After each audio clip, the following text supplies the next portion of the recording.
ourselves of those things. Because if that's the case, then we're going to continue to be subject to break-ins, kidnappings, or whatever it is. The enemy taking things that are not his, but we're open to allow him to take it because we left our guards down. Exactly. And I'm glad you said that, because it's like we do that all the time. Like,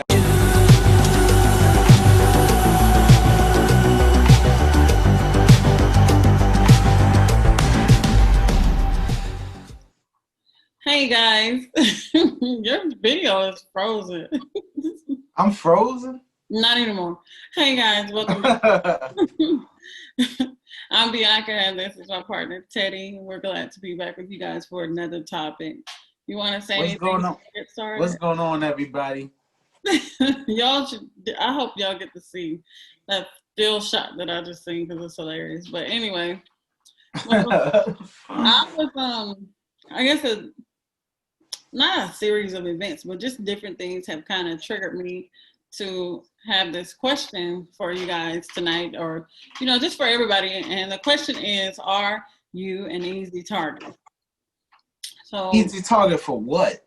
What are you talking about? Easy target. Oh my gosh, remember we were talking and you were saying how you observe everything. When you go out, you're looking around and you're seeing what's going on. It's kind of like your first instinct to do it. And remember I told you that, and when you were telling me that, I was thinking like, oh, I don't do that, or do I do that? So then I remembered that just the day before, and even the day before that, two times somebody ran into me at the store, and I didn't notice them. Like, I looked right at them, and I didn't notice them. I wouldn't have noticed them really to save my life. I wasn't paying attention. So for me, I guess in the natural, am I an easy target? I think I would have been an easy target. And so that made me think more on the spiritual level, are you an easy target? So you want to elaborate on that spiritually? Well, first of all, I think you need to stick to your day job, because if somebody was able to run up down on you that easily, that's a problem. I'm glad God didn't put it in your destiny to be a criminal, because you would be in jail right now. But that's all besides the point where you're trying to be funny. But we doing this to make a point, because and I'm not trying to gloat, but like you were saying earlier, I don't know if it's my instinct or maybe my my upbringing, but you're right. When I go places, I don't know why I notice stuff. Like, I'll go to Walmart with my family and stuff, and I'll notice people that I've seen like weeks later and like 3 hours down. I don't know why. And it's weird. I really pay attention to my surroundings. And it's not that I live a lifestyle where I need to be, worried, but I do notice those little details. So physically, I guess in the natural world, you're not an easy target because you really attentive to your surroundings. For me, not so much, not all the time. I probably would be a little bit more attentive, when I have the kids. But then again, it's just so much going on, you get distracted. I couldn't even say that I would be then. Spiritually, are you an easy target? Well, that's a good question, because if I could be honest with myself, if there were certain areas of my life, I would believe that I am a easy target. There might be areas of my life where the enemy or the devil, whatever you want to call him, that he might know, okay, I can't mess with Teddy in this area because he's going to just straight up be on point. But there's other areas of my life where it's like, it's not where it should be. And he know he can catch me in those areas. Well, so what I hear consistently from different ministers, and not necessarily, they're not necessarily talking about this topic specifically, but what I always hear is that, the enemy is looking for someone who has a weak prayer life or a weak relationship with God, or, doesn't talk with God, and, no fasting is going on in their lives, and things that, the Bible talks about which strengthen you spiritually. If you're not attentive to a relationship with God, and attentive to, even I think, now I'm thinking for myself, what would make me an easy target would be that God sets guidelines in his word.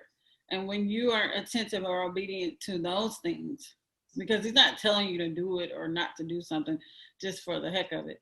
He's really trying to protect you. So when you're not attentive to those things, and I can name so many, then you are an easy target because he gave you these guidelines and these standards, these rules for you to be able to withstand the enemy. So when you lay those things down, or even with sin or whatever you do, when you lay those things down, then you are open to attack. Absolutely, but at the same time, I feel like it doesn't matter how like much you pray and whatever, you still have spirit mixed with flesh. So there's always gonna be a flesh area where there's part of you that want to do certain things or not do certain things, and unfortunately, the devil, he's very clever, or the enemy is very clever, and he pays attention to those areas where you may be lacking in a certain area, and he'll get you in those areas. So, but my question is, why is it that he pays? Why is it okay for him to pay more attention to the areas where you have a deficiency than you? You know, shouldn't we be more aware of our weaknesses, and because sin doesn't have power over us, we have power over sin. So shouldn't we be more aware and working towards, you know, doing away with those things that make us an easy target? And I want to say, like, I love, you know, kind of relating things from parent to child, because say if I leave my house and I tell my child, do not open the door for someone that you do not know, or don't open the door, period, or lock the door. And sometimes when you leave the door unlocked, it's just as well as leaving the door open, right? So when I'm telling you to do this, it's for your protection. It's not to keep you bound. I'm trying to protect you from whatever is outside, right? And that's how God, like I said, it's okay that we have these weaknesses, but why it's not okay that we don't do our due diligence to rid ourselves of those things. Because if that's the case, then we're going to continue to be subject to break-ins, kidnappings, or whatever it is, the enemy taking things that are not his, but we're open to allowing him to take it because we left our guards down. Exactly. And I'm glad you said that, because it's like we do that all the time. Like God gives us like all these clues in the Bible where you shouldn't be doing these certain things, but we look at it as like rules and stuff, where the average Christian, especially when you're new, you look at it where it's like, oh, he's just trying to make my life boring, but really he's trying to protect you. Like even, and I'm not trying to be vulgar, but even in like in the physical realm where you talking to people and being sexual and stuff, you would think, oh, the church is telling me, oh, I shouldn't be sleeping around and stuff like that. But your flesh is saying, I want to do this because it's fun. I want to sow my royal oats and I want to do my thing and chill and bag all these shorties and all that stuff. But at the same time, he's trying to protect you from all these soul ties, all these. It's amazing. Man, that's a really heavy topic, because sexual immortality is like, this is hard, you know, it's hard for individuals. I get that, you know, everybody likely wants companionship and wants intimacy likely with another person. But if you think about it, when he's telling us, you know, oh, it's better to marry than to burn, or, you know, talking about those sexual sins, the wages of sin is death. And how do you relate that directly to sexual sin? That's how people get STDs, AIDS, all that different stuff. So it's not like, oh, I'm trying to keep you from something good. I'm trying to keep you from something bad. Say if you get married, then likely you're not going to be subject to that type of attack. Again, Exactly. Another attack from the enemy. Or the Bible talks about, to move on from that, even money-wise, your finances, the Bible talks about, or Jesus, you know, where he said, was it Jesus? Let me just say it was in Malachi, that it said, will a man rob God? And the person said, well, how have we robbed you? And he said, in your tithes and in your offering. Well, why is he trying to control our money? Because there's a curse on your money when you're putting anything before him. and putting all these other things before him, and you're not attentive to who's first in your life, who you say is first in your life, then of course that's where the curse comes. Oh yeah, definitely. No, he has promises that comes with obedience though. So it's not like, oh, I gotta go be obedient or whatever, and then I get no reward. That's just not true. You have long life if you're not out here sinning and opening yourself up to, STDs, whatever. No judgment, by the way. I'm just giving some examples. Your money probably will be much longer if you be attentive to your tithes. No judgment. Hey, we all been here. What do it's no judgment at all. But those are just a couple of examples that come to me when talking about, are we an easy target, and some things that are in our court that we can kind of be attentive to and weed out those attacks.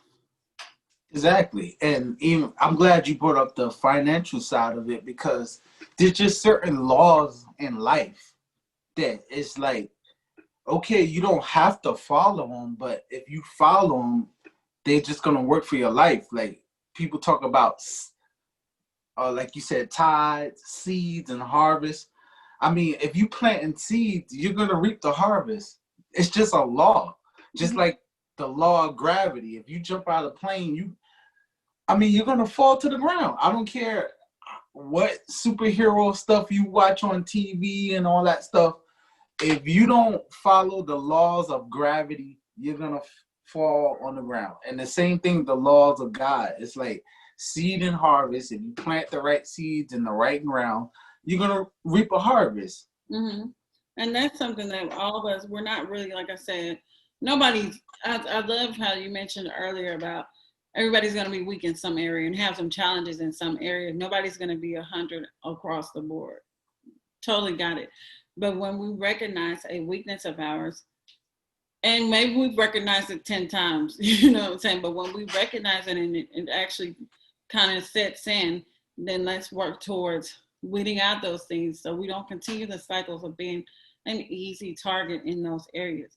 Anything that's challenging you and that you feel like the enemy is attacking you, maybe in your health, maybe in your finances or your relationships, there is a word or there is something in the Bible to help you to combat those things or those attacks. Absolutely. I mean, nobody wants to hear that, but it is what it is. There is a word there that can help you to combat those attacks. Absolutely. Definitely. Yeah. So, I guess we should just say it's a rhetorical question. Are you an easy target? If so, I would encourage you to kind of sit down and take some notes. I know it sounds corny, but just, get you some pen and paper and sit down and think about the areas where you're most challenged in life and see how you can combat those attacks, because God has answers. We just got to ask, because he did say if you knock, then, the door will be answered. And any man who lacks wisdom, to ask and he will be given it. So that's all you got to do is ask. And the enemy's time will be up. He can't get us all day, every day. We're going to live and we're going to learn. So hopefully you guys can take something from this and let us know what you guys are thinking in the comments. Absolutely. And it goes back to our other video. Do you love you? Can you be real with yourself? Can you identify the areas of your life where you're not so great, or you so proud of yourself where you just trying to live where, oh, I got it all together? But if you can be honest with yourself and look in the mirror, you can see them little areas where you don't have it all together, and you can be real with yourself, and most of all, real with God, so that you can address those areas and then you can grow. Yeah, I think that's beautiful. I think that, actually taking that pen and paper and writing it down is going to be another step towards being real, because a lot of times we stray away from writing down. Say if it's even our finances and we want to come up with a budget. Do you know how many people avoid budgets? Because that means you have to be real with yourself in those moments and sit down and, hey, I don't have this money.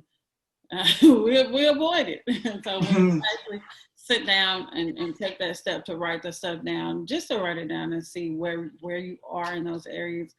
it's a huge step. And so I commend you guys if you're able to do it. Absolutely. Wait, we all trying to get there. It's not an overnight thing. No, it's not. So anyway, you guys are free to email us at unadulteratedU@gmail.com, or you can follow us on Instagram at unadulteratedU. We have our new Facebook page at unadulteratedU as well. And so I hope that you guys will join us over there for the live shows and like and comment as well. We're looking forward to seeing you guys in the new year. And I guess that's it. Like I said, if you watched us this long, that means you watched us to the end, and we appreciate you. Yep. And we hope that you support us because we about to go live in 2021. Yep, and we'll see you there. Y'all be blessed.